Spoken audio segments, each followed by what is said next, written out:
सगळ्यात पहिली प्रतिक्रिया तुमची काय असणार आहे? यामध्ये आम्ही ज्यावेळेस हा लढा सुरू झाला, ज्यावेळेस आमच्या भावाची हत्या केली, एका निष्पाप माणसाला यांनी संपवलं आणि आमची खऱ्या अर्थानं न्यायाची लढाई चालू झाली.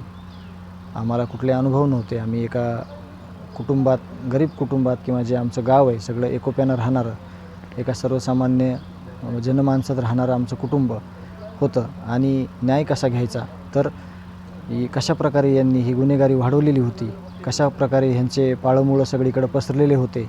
आणि आम्ही सांगत होतो की ही सगळ्या घटना जरी वेगवेगळ्या असल्या तरी याचं सगळं मूळ एकच आहे, ते म्हणजे संघटित गुन्हेगारी. या संघटित गुन्हेगारीचे हे जे आरोपी आहेत हे सगळे एकच आहेत. यांचं खूप मोठं जाळं आहे, यांचे विविध प्रकार आहेत. ह्याच्या अगोदर पण ह्यांनी खूप काही घटना घडवलेल्या आहेत. आणि यातून यांना जोपर्यंत फाशी होत नाही तोपर्यंत आम्ही लढाई लढण्याचा त्या दिवशी संकल्प केला. आणि ह्या आरोपींना जोपर्यंत फाशी होत नाही तोपर्यंत आम्ही थांबणार नाही.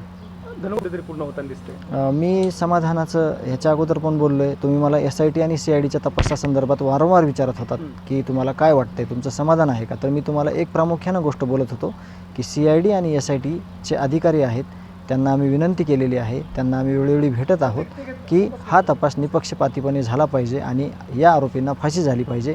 आणि त्याच्यावर वेळोवेळी आम्ही विश्वास दाखवत होतो आणि त्यांनी विश्वासाला जे आम्ही विश्वास व्यक्त करत होतो तसं त्यांनी काम करताना किंवा सगळी तपास करताना त्यांनी तसं पुढं आलेले आहेत. या आरोपपत्रात केलेलं नाही आहे. या संदर्भात जे चार्जशीट आहे ते आम्ही पाहणार आहोत.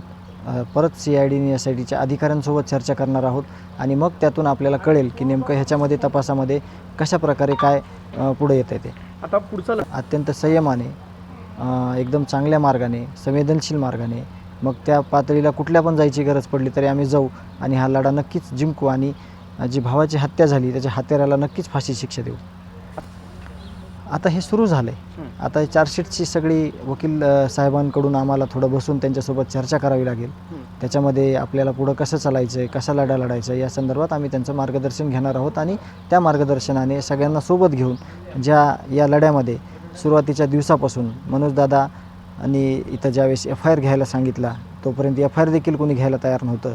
आणि त्याच्यानंतर सगळे लोकप्रतिनिधी, सामाजिक क्षेत्रातील लोक, कुटुंबीय आणि सगळ्यात प्रामुख्यानं जे 20-25 तास रस्त्यावर न्यायाच्या मागणीसाठी बसलेलं हे छोटंसं गाव मस्साजोग, या सर्वांना सोबत घेऊन इथून पुढचा लढा लढला जाणार आहे.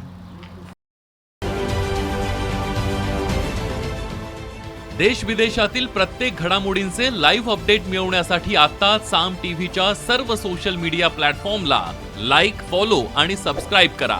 तसंच सर्व नोटिफिकेशनसाठी बेल आयकॉन प्रेस करायला विसरू नका.